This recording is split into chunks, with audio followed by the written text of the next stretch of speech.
Down around the corner, half a mile from here. See them long days run, and I watch them disappear. Without love, where would you be now? Without love.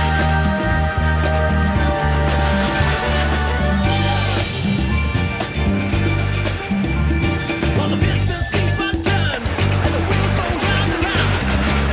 The wheels are cold and hard, while the bars they go down. Without love. Nenhum detalhe é pequeno demais para quem é apaixonado por cerveja.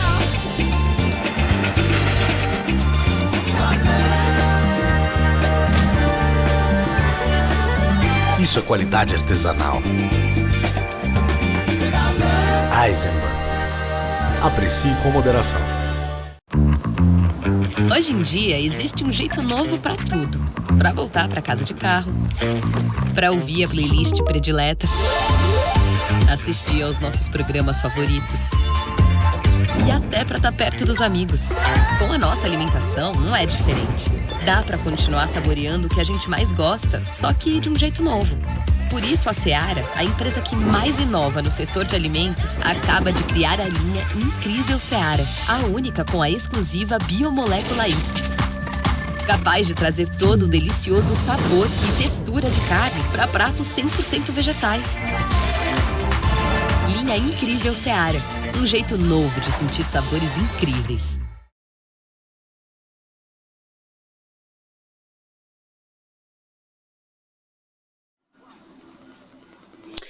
Olá, boa tarde.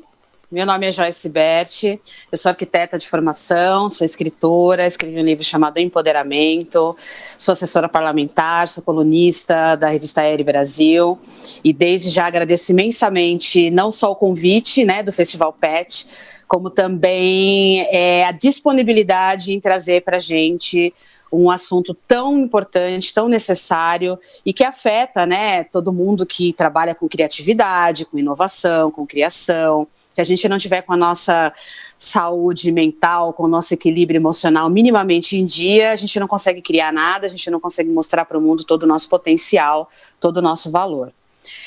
Então, o tema da mesa é gratidão versus depressão. Né? E a gente vai falar um pouco sobre positividade tóxica e sobre uma série de coisas que hoje em dia a gente observa nas redes sociais e que tem se agravado, né, durante esse período de pandemia, de isolamento social, de grandes incertezas, de ter que lidar com a morte e tudo mais, né? Então, assim, nunca se falou tanto em felicidade, né? Nunca se vendeu tanta felicidade instantânea como a gente vê nas redes sociais, na internet como um todo. Mas no oposto disso, a gente tem um aumento expressivo do número de suicídios, do número de relatos de pessoas com transtornos mentais de todo tipo, com desequilíbrios, enfim, síndrome do pânico, transtorno de ansiedade, transtorno bipolar, todas essas questões que afetam muito a vida da gente e que eu acho que é um dos momentos que a gente mais tem tido a oportunidade de falar sobre isso abertamente com o público maior. Então, hoje a gente vai discutir um pouco sobre essa questão, né? Até que ponto a felicidade é possível? A gente precisa mesmo eliminar a dor e o sofrimento? O que tem por trás desse número de suicídios tão exorbitantes e que cresce cada vez mais? E aí eu trouxe aqui para conversar com a gente, né? Nós temos aqui para participar desse bate-papo a Juliana Mendes, que é professora de yoga, maravilhosa. A gente tem também o Carlos Correia, que trabalha como voluntário no CVV, que é um lugar histórico aí de atendimento a pessoas em sofrimento e, enfim, com ideias suicidas. Então, eles vão contar um pouco para a gente do seu trabalho e como o seu trabalho acaba, de alguma forma, ajudando pessoas, inspirando pessoas a terem uma vida melhor e a terem uma leveza, né, emocional e psíquica mais, enfim, útil para a vida. Então, eu queria começar perguntando, né, para o Carlos Correia, pedindo para o Carlos Correia falar um pouco do trabalho dele, depois eu vou perguntar para a Juliana também, falar um pouco do seu trabalho, como é que você chegou a ser um voluntário do CVV, e se apresenta para a gente, fala um pouco de você. Então, Carlos Correia, agradeço aqui a oportunidade, o convite aí do Festival PET para a gente estar conversando um pouco e cada vez mais, assim, ajudando a desmistificar um pouco esse assunto que é tão delicado e tão presente hoje, que a gente escuta bastante aí nas manchetes, depressão, aumento do número de suicídios. E então, comecei fazendo um curso que é o caminho de todo mundo que vai ser voluntário do CVV. Somos todos voluntários, nós temos hoje cerca de 4.200 voluntários.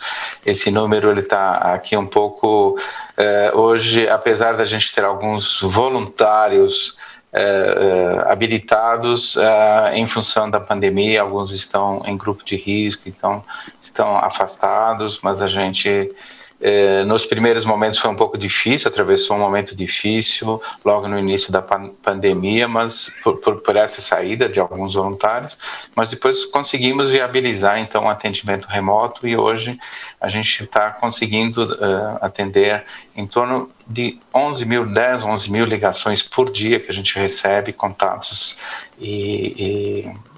que é o mesmo número, não aumentou muito, é parecido com o número anterior à pandemia, né? Às vezes as pessoas se surpreendem de a gente manter esse número estável, né? Mas não conseguimos ainda identificar, talvez por estarem as pessoas mais confinadas, elas dividem às vezes o mesmo ambiente e não conseguem se sentir num ambiente privado para falar de si e conversar um pouco conosco. É um trabalho de prevenção do suicídio, que já existe há 58 anos, tem 120 unidades espalhadas pelo Brasil, nós funcionamos 24 horas ininterruptamente, esse número de ligações deu cerca de 3 milhões de ligações no ano passado. E nós também fazemos atendimento pelo chat, então entrando no site cvv.org.br, tem o chat e também por e-mail, são dois caminhos disponíveis, porque às vezes a gente tem as linhas congestionadas, tem todo esse processo, às vezes fica difícil, e tem gente também que prefere se expressar escrevendo. É um serviço que oferece anonimato para os voluntários também e para as pessoas que ligam. Os voluntários que quiserem se expor ajudando na divulgação do trabalho, eles estão livres, né? Tem que ser autorizados pela nossa organização, enfim, e conversamos. Agora, as pessoas que nos ligam, a gente não tem nenhum processo de rastreamento, de BINA, enfim, de saber quem está ligando. Então, talvez esse seja uma das razões da gente receber tantas ligações, porque as pessoas se sentem à vontade de falar de si abertamente, sem nenhum medo de ser identificadas. Nós mantemos em sigilo também as conversas, as ligações, enfim, os contatos, os relatos que a gente recebe. E para ser voluntário, a pessoa pode se inscrever no site, e não é necessário. Uma das coisas que às vezes as pessoas se surpreendem, nós somos voluntários, mas a gente tem digamos, treinamento na área da saúde mental, psicólogo, psiquiatra, enfim. Não, somos leigos, a gente não pede nem religião, qual a religião de cada um, nem a profissão na nossa ficha de inscrição. E o objetivo da conversa é uma pessoa conversando com outra, independentemente da profissão e da sua formação. É isso que nós fazemos. E eu acho que o CVV é importante, principalmente porque o suicídio ainda é um tabu na nossa sociedade, né? As pessoas ainda não falam a respeito, existem uma série de mitos, uma série de questões que envolvem esse tema, que dificulta muito para as pessoas que têm ideias suicidas, que têm alguma intenção, né? Porque a pessoa, quando ela expõe isso, ela é muito julgada. As pessoas falam diversas barbaridades, às vezes mistura com aconselhamentos religiosos ou a culpa religiosa e uma série de coisas que só atrapalham o diálogo. E o diálogo, eu acho que o grande ensinamento do CVV é que, nesses casos, o diálogo ele é fundamental. Você tem alguma extensão de quantas pessoas vocês já conseguiram, o CVV já conseguiu ajudar ao longo aí desses quase 60 anos? Nós não recebemos nós recebemos o relato, às vezes, nas nossas ligações das pessoas nos contando o quanto isso mudou a vida delas, uma conversa daquelas. A gente também recebe isso, às vezes em palestras, a gente percebe esse feedback das pessoas, porém nós não fazemos nenhuma ficha, nós não anotamos nada. A pessoa liga e desliga a hora que ela quiser, ela pode retomar a ligação, ela não precisa dizer obrigado, não precisa nem se identificar.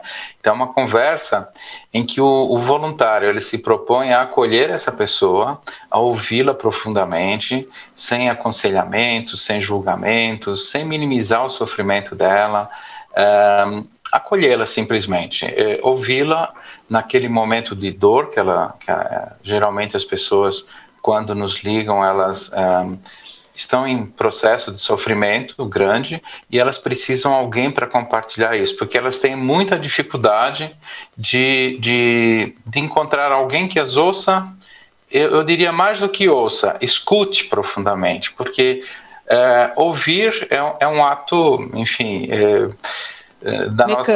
mecânico, né? Você está ouvindo, mas escutar profundamente aquilo, às vezes, que não é dito numa conversa, acolhê-la num silêncio, no momento em que ela pode estar chorando, pode se emocionar, sem interferir, sem atropelar, sem tentar arrancar a saca-rolha, nem arrumar uma solução para aquilo que ela está nos relatando.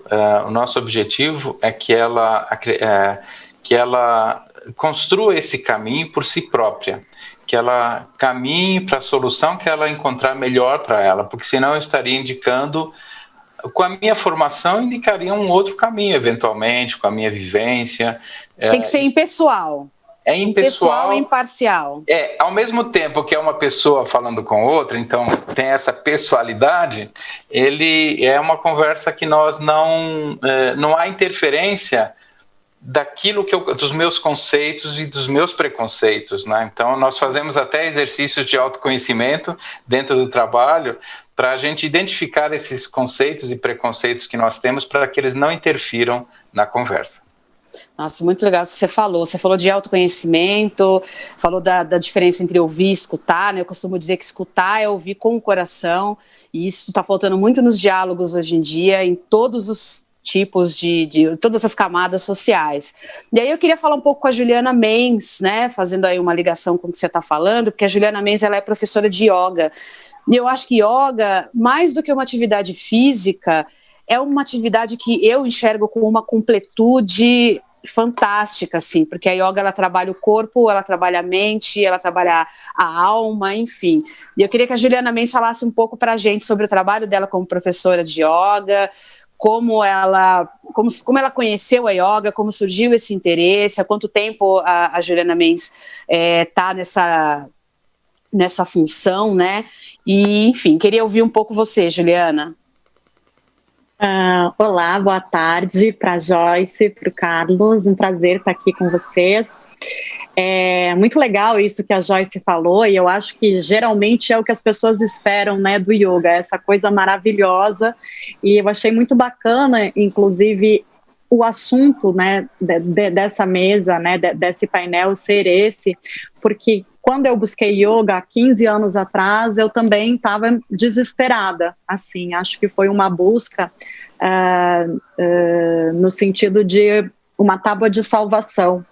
E, de fato, o yoga me ajudou, porque é uma prática de respiração e, através do corpo, você vai realmente trazendo elementos de autoconhecimento, como a gente já falou aqui, e consegue encontrar caminhos. Mas, ainda assim, né, eu percebi ao longo da minha jornada, eu pratico há 15 anos, mas sou professora há 5, né?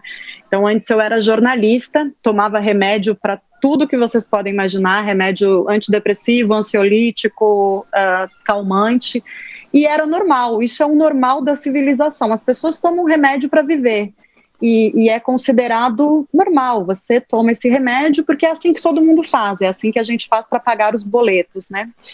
E a yoga, de certa forma, me tirou um pouco desse mundo, mas eu ainda sentia o yoga bastante elitista, né? Uma prática voltada para poucas pessoas e sempre conversando de uma forma, né, falando de mestres muito elevados, né, seres muito elevados, e você sempre num distanciamento, né? Parece que tudo aquilo é muito maior do que você e você nunca consegue atingir aquele espaço zen do yoga, né? E há 3 anos eu fiz o curso de Kundalini Yoga, que é uma prática de respiração intensa, muito mais voltada para dentro. Eu fiz esse curso em Nova York e jamais esperava dar aula de Kundalini no Brasil, que é um país totalmente voltado para o corpo, né? Porque é uma prática totalmente energética. Você não faz postura, você pratica de olhos fechados, você lida com as tuas dores totalmente voltadas para dentro, né? Dificilmente uma pessoa sai de uma aula de Kundalini sem ter mexido muita coisa internamente. E aí eu comecei a ter uma outra visão do yoga, né? Essa visão de como é algo que pode te trazer, sim, um benefício, né? Pode te trazer te salvar aí de pensamentos suicidas, como o Carlos falou, ou de remédios pesados durante o dia, mas ao mesmo tempo te coloca sempre num distanciamento. Você nunca chega àquela plenitude que o yoga te propõe, ou que os grandes mestres, né, que hoje a gente sabe até de histórias que são assediadores, foram assediadores, a gente parece que está sempre abaixo. O Kundalini não, o Kundalini trouxe para mim essa verdade a respeito de uma prática assim. E o que eu mais consigo perceber com as alunas, acho que na quarentena isso se evidenciou e aumentou bastante a procura, é que quanto mais você se expõe para um aluno, não dizendo, olha, vocês deveriam fazer isso, não, se expõe no sentido, eu também sofro com isso. Esse sofrimento também é meu, eu sei, é algo que a gente precisa fazer diariamente, né? Esse olhar para dentro não é fácil, eu quero abrir o olho, eu quero fugir do meu sofrimento interno. Quanto mais você se expõe, mais o outro consegue se sentir acolhido. E acho que, nesse sentido, o yoga Kundalini me salvou daquela a idolatria, né, de grandes mestres, ou até mesmo dessa elitismo do yoga, né? Você pode participar, você não. A partir do momento que você faz uma live para todo mundo participar, todo mundo pode, todo mundo se coloca ali disponível, principalmente porque é uma prática estranha, então as pessoas têm vergonha, às vezes, ao vivo. E eu pude perceber, me expondo, né, que essa troca é muito maior quando você consegue, né, como o Carlos falou, independente de religião, independente de classe social, independente das tuas opções na vida, você consegue falar, eu sofro também. E aí eu coloco todos os sofrimentos, porque às vezes a gente pensa, né, coisas que eu escuto bastante, que são assédios no trabalho, sexual, assédio moral. Às vezes as pessoas têm um sofrimento que parece muito maior, e eu imagino que o Carlos tenha histórias, né? Às vezes a pessoa que liga para o CVV tem vergonha de dizer por aquilo que ela está sofrendo. E às vezes ela se sente menor porque ela não se realizou profissionalmente, ou porque ela não é valorizada num relacionamento. E às vezes quando a gente fala assim, vem aqui, eu também me sinto assim, faz com que a pessoa consiga, de fato, né, largar outros, vamos dizer assim, muletas, né, tipo, para viver e falar assim, eu estou sofrendo, mas é o normal, isso é o normal da população, a gente sofre, porque a gente tem um ideal, como a Joyce falou no início, do Instagram, né, um ideal de pessoas sendo felizes o tempo inteiro, e isso eu acho que é o que mais afeta, né, a população em geral, e aumenta, sem dúvida, a depressão. Isso que você falou, Juliana, me lembra Paulo Freire, né? Paulo Freire tem uma fala que encaminha para o seguinte pensamento: quem desumaniza, se desumaniza. Então, uma vez que você se coloca como um ser humano na sua plenitude, com o seu lado bom, o seu lado ruim, com tudo que o ser humano carrega, você convida o outro para também se colocar, para também se enxergar como ser humano, né? Porque a gente é cobrado o tempo inteiro, em maior ou menor escala, existe uma pressão na sociedade para que a gente seja o standard, o perfeito, o lindo, o maravilhoso. E esse discurso que você está falando, elitista, a gente pode observar ele em todos os lugares da sociedade, né? As pessoas, elas pegam a diferença, primeiro que elas colocam a diferença sempre a partir de si mesma, né? Tipo, você é diferente de mim.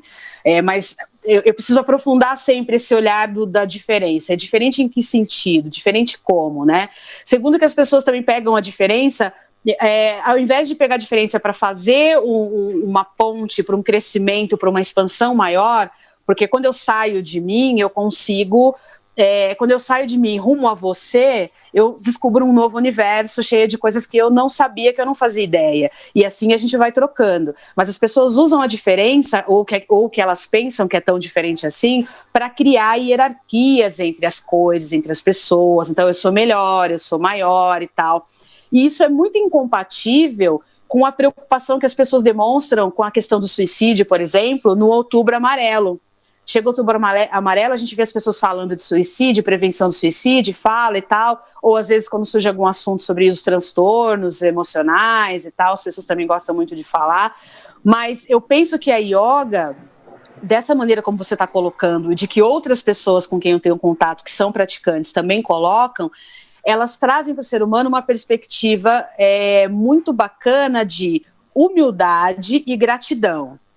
A humildade de buscar aprimorar cada dia mais as posições, né, o exercício que a yoga propõe, e gratidão por conseguir superar coisas e ter uma conscientização maior de si mesmo nesse processo, né, que acaba se tornando também uma ferramenta de autoconhecimento. É por aí o negócio? É por aí, sim, Joyce, e acredito que deveria ser mais por aí até do que realmente é, porque tem acaba que tem aí uma linha tênue, né? Você tem que ter a humildade de se aperfeiçoar nas posturas e tal, até que você fica muito bom nas posturas, e isso começa a trazer o ego de volta, né? Então, aí, hoje em dia, eu já falei, eu não faço mais foto de postura para colocar, né? Já fiz muitas para colocar no Instagram, por exemplo, porque eu acho que acaba indo por um outro caminho, né? Então, tipo assim, eu consigo fazer essa postura, você consegue, né? Você não consegue, vira algo evoca que deveria... o desafio, né? Evoca Exatamente. A competitividade. Exatamente, então eu busco falar sobre isso, ao mesmo tempo, há pouco tempo eu ainda dava aula de Vinyasa, agora eu dou só de Kundalini, eu sempre falava, quando você vai fazer uma postura que para você é desafiadora, tenta entender, por exemplo, uma postura que a maioria quer fazer, que é uma invertida, que você cai e tudo bem.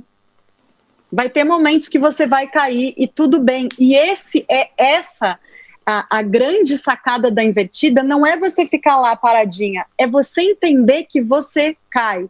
Você precisa no yoga muito de força interna. A gente acha que yoga é só ficar se alongando ou... né? Não, você precisa de uma força muito, muito grande interna.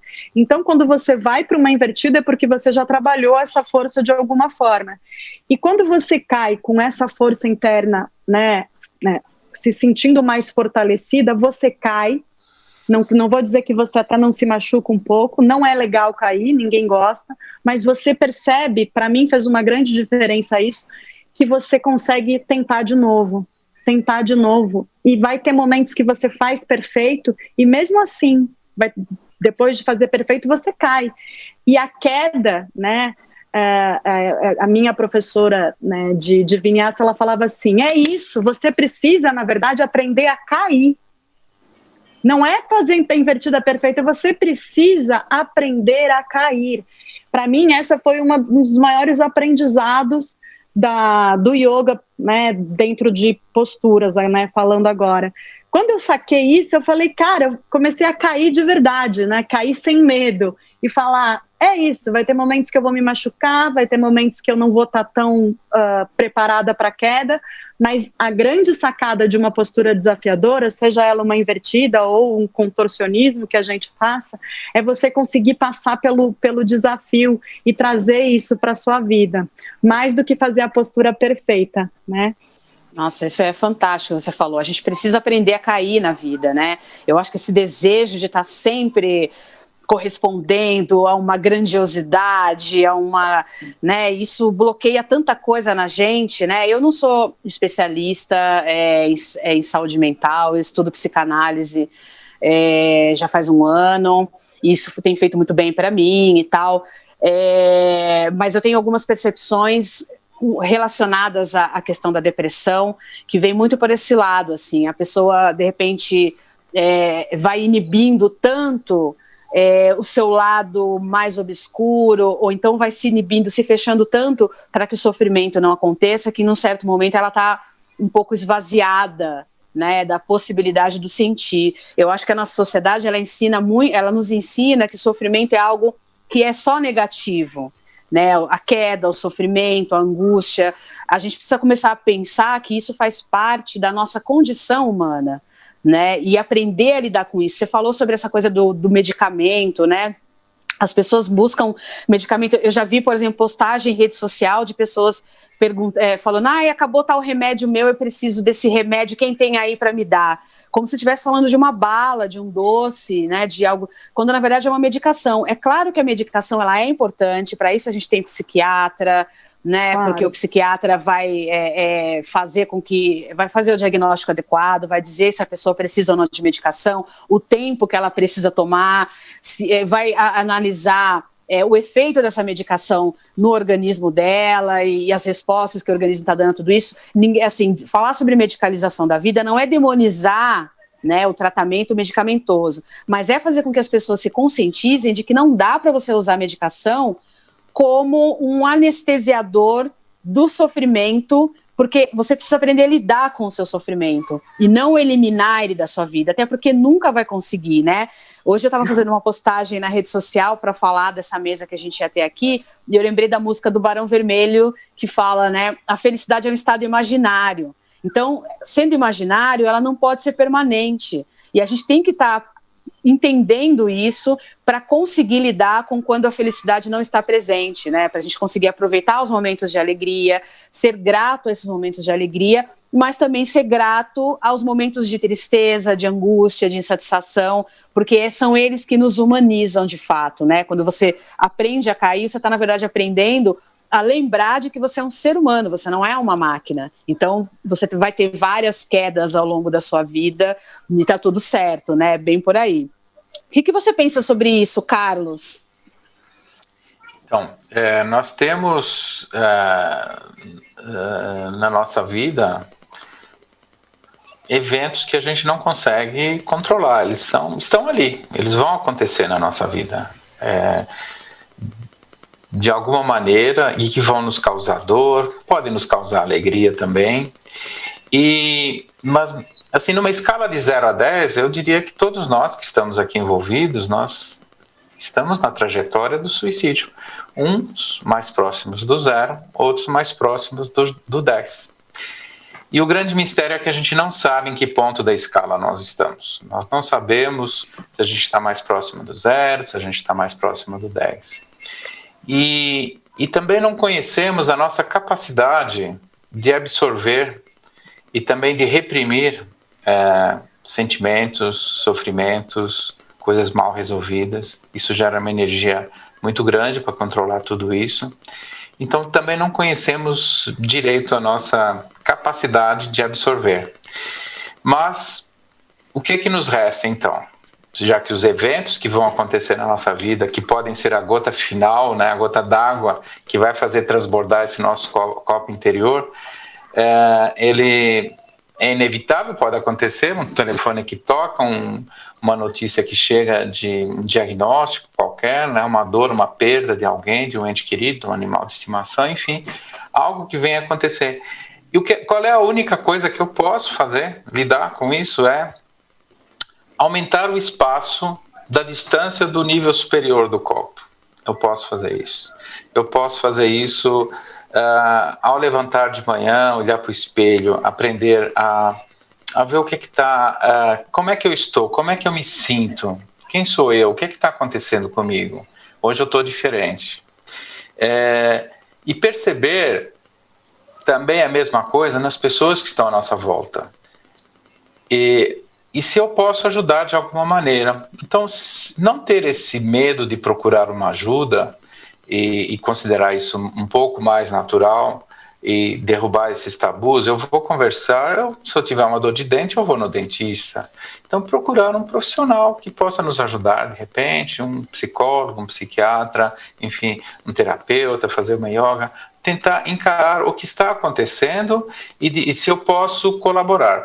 O que acontece é que muitas vezes a pessoa, ela tenta fazer isso e não consegue. Então, ela precisa do olhar do amigo, do colega, do parente, do pai, da mãe, para conversar.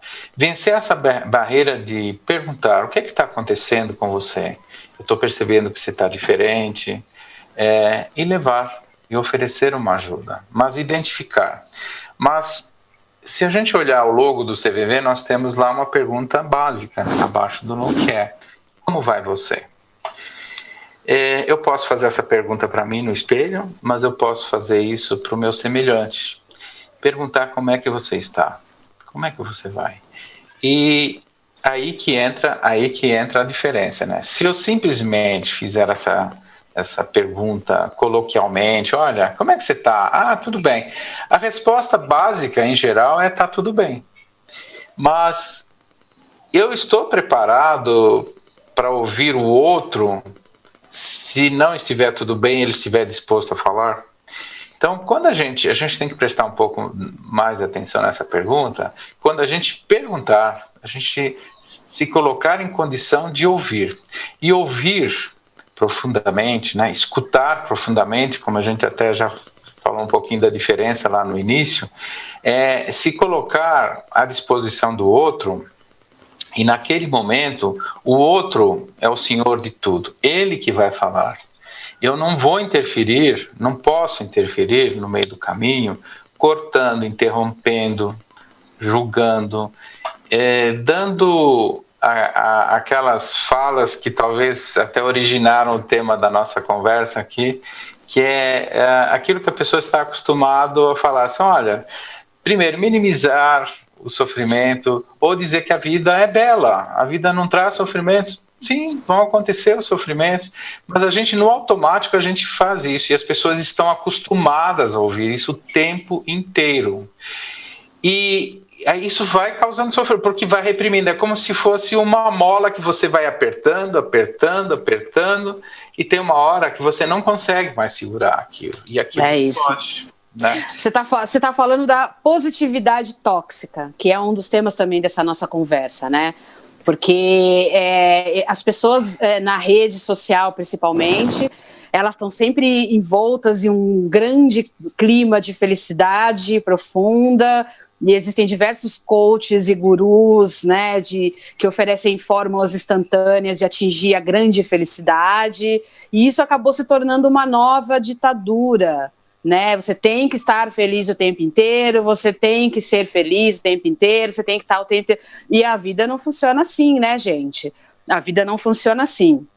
É como eu já estava falando anteriormente, a felicidade é um estado imaginário, não permanente. Então você tem momentos de grande felicidade e esses momentos são pequenos, não são momentos assim, né?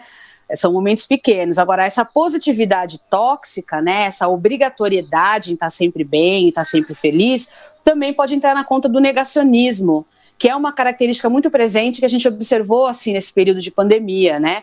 Nega-se que existe um vírus letal, que pode ser letal, que está matando muita gente, nega problemas sociais de longa data, como racismo, machismo, desigualdades e tudo mais. As pessoas negam uma série de coisas. E muitas pessoas não se dão conta que essa positividade tóxica é justamente o negacionismo diante da ciência, né? Da consciência de que ser humano traz angústias diversas e é um grande desafio a gente trabalhar com elas, né? Então, até que ponto essa positividade tóxica, eu queria ouvir de você e queria ouvir da Juliana também, até que ponto essa positividade tóxica acaba se somando às causas que levam a pessoa a desenvolver a depressão. Assim, eu queria um olhar, eu sei que vocês não são psiquiatra, psicanalista, psicólogo, mas eu queria um olhar, assim, a percepção humana de vocês com relação a isso, como pessoas que estão ali trabalhando com uma consciência mais profunda sobre essa questão do humano. Juliana. Eu primeiro? Se você quiser, pode ser, tanto faz. Pode ser. Bom, uma das coisas que eu trabalho bastante na aula de Kundalini, né, que eu... como é um de olhos fechados, a gente faz movimentos muito, às vezes, bruscos e respiração profunda. Uma das coisas que eu costumo falar é o seguinte: aceita a frustração. Aceita que você vai se frustrar, aceita que você vai ser rejeitado, aceita que você não vai dar tudo sempre certo, né? Isso parece uma bobagem, né? Mas a gente, muitas vezes, o que nos paralisa, a grande inércia, né, das pessoas, né, ou o fato de você tomar remédio, é justamente para você não sofrer. Então, você deixa de fazer muitas coisas, por exemplo... não se colocar numa situação vulnerável, vamos dizer assim, para você não sofrer. Uma das coisas que eu mais trabalho, em função dos feedbacks que eu recebo das alunas e alunos, é a questão da rejeição, né? Ninguém quer ser rejeitado. Eu acho que todo mundo quer ser amado, admirado, as pessoas querem que, né, a gente quer que as pessoas gostem da gente. Então, a rejeição é algo que... Pode ser, a rejeição, desculpa te interromper, a rejeição pode, de repente, provocar esse estado de positividade exacerbada, tipo, eu vou mostrar para ele que eu estou muito como bem. Eu estou bem. Exatamente, é isso. E eu acho que a grande questão, o que as pessoas vivem hoje, né, eu digo que agora na quarentena a gente foi morar dentro do Instagram, né, o que a gente vive hoje é isso, olha como eu tô bem, né? Ninguém vai tirar foto quando não tá bem, né?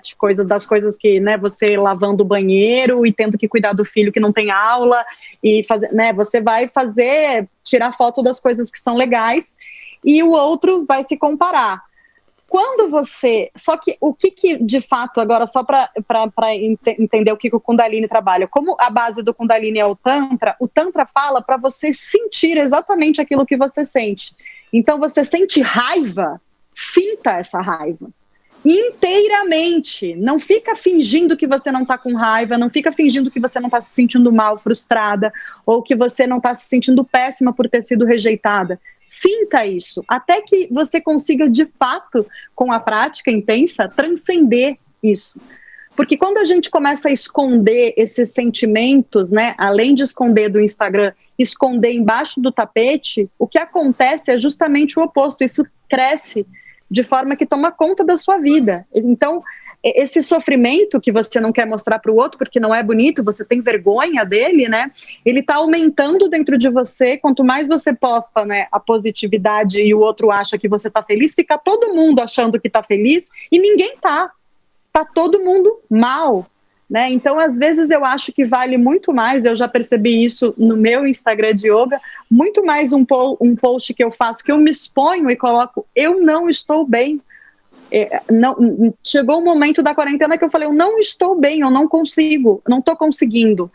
e você consegue entender o quanto aquilo faz com que o outro se reconheça em você, né? Então, eu acho fundamental essa vulnerabilidade, né? Eu acho que as pessoas deveriam se mostrar mais vulneráveis e aprender, de fato, a lidar com as suas... Seja de uma forma mais leve, né, engraçada, ou realmente dizer, estou sofrendo, né? Tá tudo bem, às vezes eu não quero, de repente eu não quero falar disso, mas assumir para si mesmo é o primeiro passo para a cura, assim, para você parar de fingir, né, para o outro, de viver uma vida para o outro.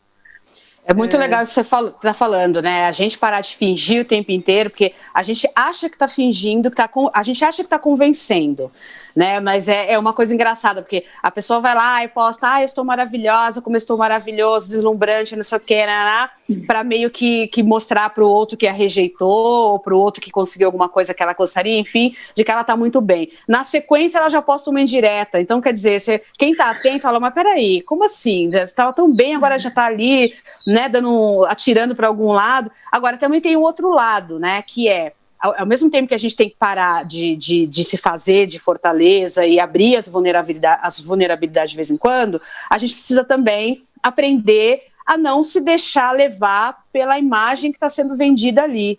Porque também tem muitas pessoas que acreditam cegamente naquilo que estão vendo, né? Eu já cheguei a postar coisas e marcar a localização, mas aquilo era uma lembrança de outro momento. E estava escrito isso na legenda do post, e a pessoa acreditou que eu estava naquele lugar, né? Então as pessoas muitas vezes elas não questionam aquilo que elas estão vendo. Eu vejo lá a pessoa na praia, linda, maravilhosa, e eu já automaticamente começo a confrontar aquela imagem com a minha realidade que não está tão boa. Então acho que são dois lados da moeda, né? Primeiro, você deixar suas vulnerabilidades transparecerem um pouco mais, mas também não ficar acreditando que a vida de ninguém é só perfeita, né? Nem das grandes estrelas e celebridades do mundo, eles também têm o seu lado ali conturbado, às vezes muito mais conturbado do que a gente possa imaginar. Vide a história, por exemplo, da Whitney Houston, né? Eu vi o documentário da Whitney Houston, eu fiquei de queixo caído, porque para mim ela era aquela figura mítica que tinha a vida dos sonhos, intocável. E depois tudo veio à tona e ela terminou daquele jeito e tal. Estou dando um caso mais extremado, mas é para pontuar isso, que a gente também não deve ficar acreditando cegamente em tudo que a gente vê na rede social. A gente não deve comprar nem a felicidade completa e muito menos a felicidade instantânea, aquela que, né, faça tal coisa, tal coisa, tal coisa, e você vai ficar feliz amanhã você acorda, né, em outra vibe. Não é isso, Carlos? A gente não tem fórmula da felicidade, né? Não existe receita para ser feliz. A gente tem que ter um pouco, às vezes, de cuidado, dizer assim, eu preciso me expor quem eu sou realmente. Mas há uma dificuldade, as pessoas relatam para a gente que porque é que elas não se expõem, às vezes, elas têm...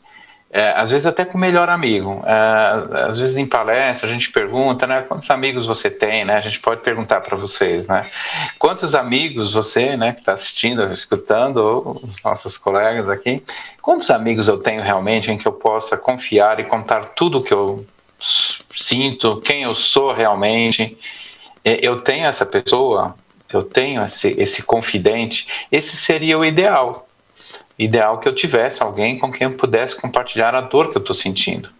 Essa dor, às vezes eu não compartilho e as pessoas nos relatam, porque isso pode demonstrar fraqueza. E eu estou num mundo competitivo. E se eu demonstrar essa fraqueza, eu posso sofrer as consequências disso.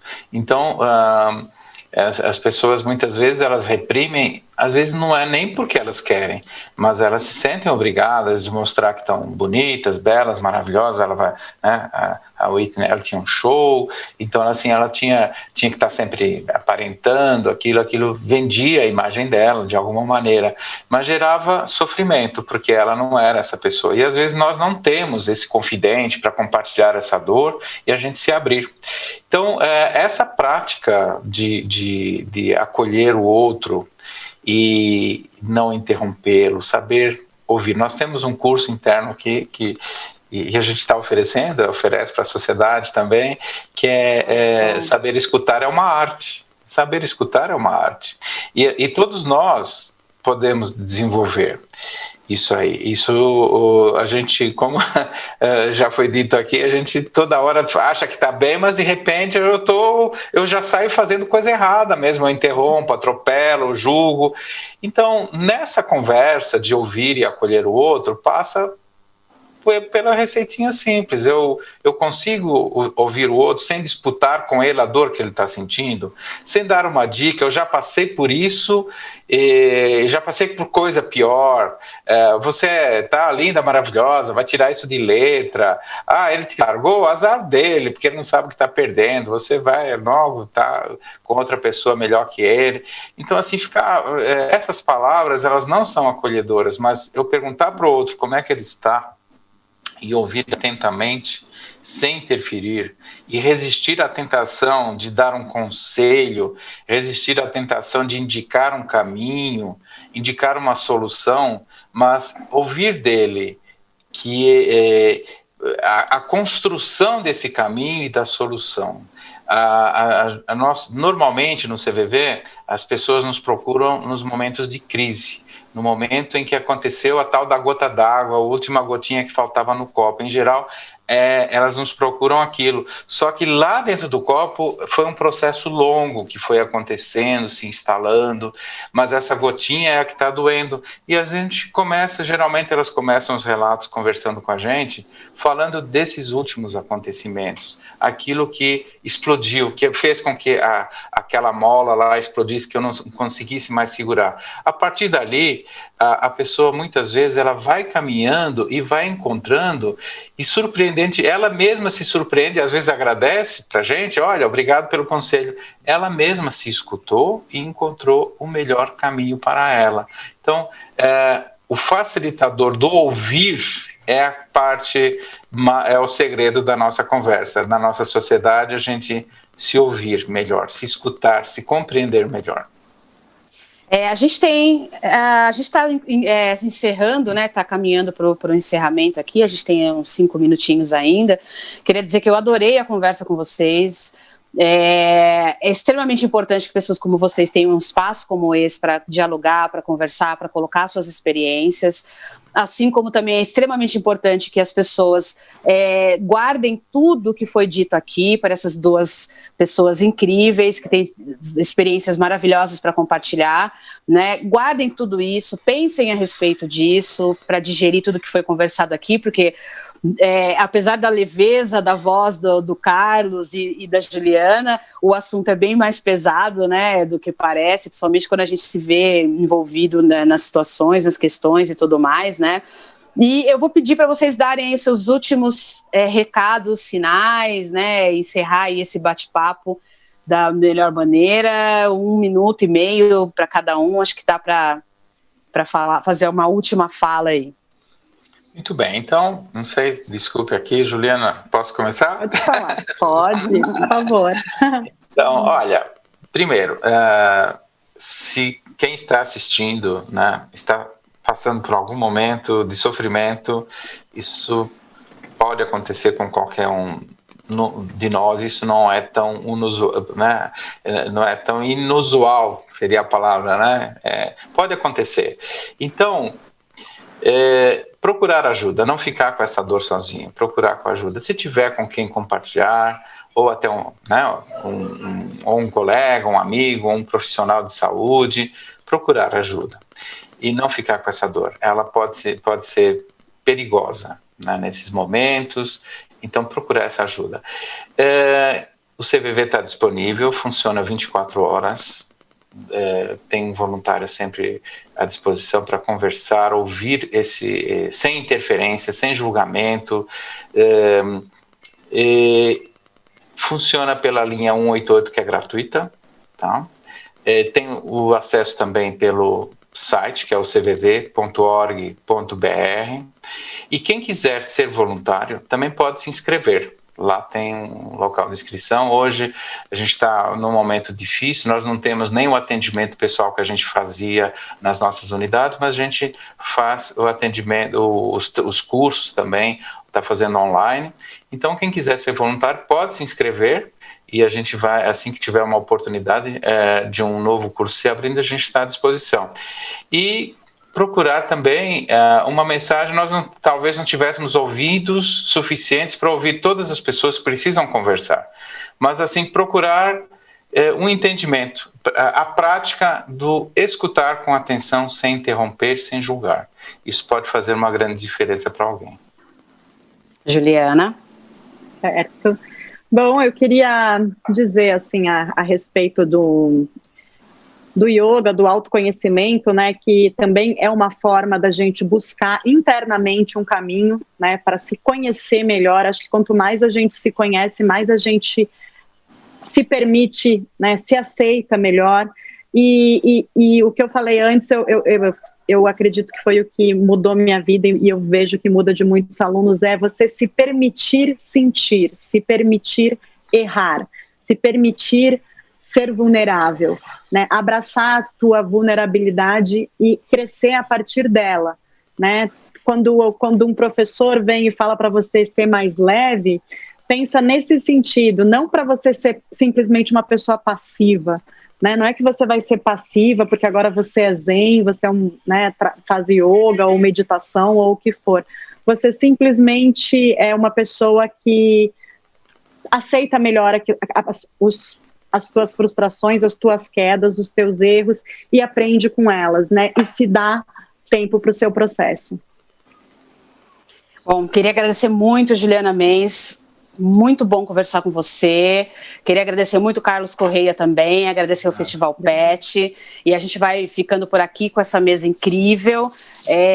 Continuem aí, que tem outras salas, outras mesas, outros espaços de conversa, de troca, de aprendizado. A gente está cada vez mais carente desses espaços. Eu queria dizer que eu estou totalmente alinhada com o discurso de todos, totalmente alinhada com o discurso tanto da Juliana quanto do Carlos. É o autoconhecimento, é aprender a escutar, é aprender, enfim, a se abrir, reconhecer as vulnerabilidades que nos humaniza. Então, muito obrigada, Festival PET, mais uma vez. Um grande abraço para todo mundo. E é isso aí, estamos por aí nas redes. Obrigado. Obrigada, gente. Obrigado. Obrigada, Joyce. Prazer. Obrigada a companhia de vocês duas. Obrigado.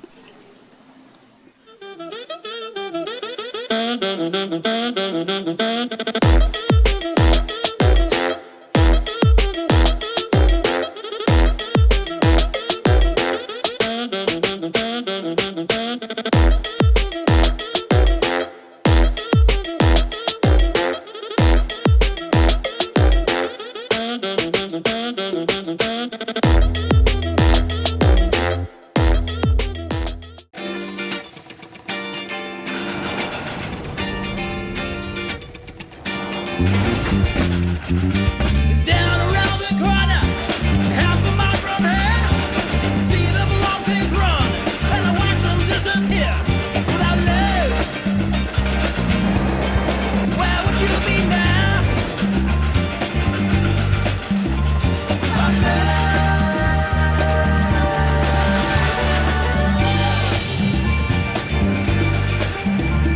Well, the pistons keep on turning, and the wheels go round and round.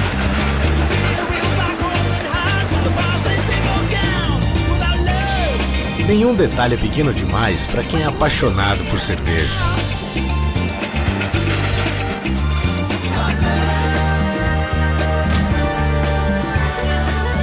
Isso é qualidade artesanal. Eisenbahn. Aprecie com moderação. Hoje em dia, existe um jeito novo pra tudo. Pra voltar pra casa de carro, pra ouvir a playlist predileta, assistir aos nossos programas favoritos e até pra estar perto dos amigos. Com a nossa alimentação, não é diferente. Dá pra continuar saboreando o que a gente mais gosta, só que de um jeito novo. Por isso, a Seara, a empresa que mais inova no setor de alimentos, acaba de criar a linha Incrível Seara, a única com a exclusiva Biomolécula I. Capaz de trazer todo o delicioso sabor e textura de carne para pratos 100% vegetais. Linha Incrível Seara, um jeito novo de sentir sabores incríveis.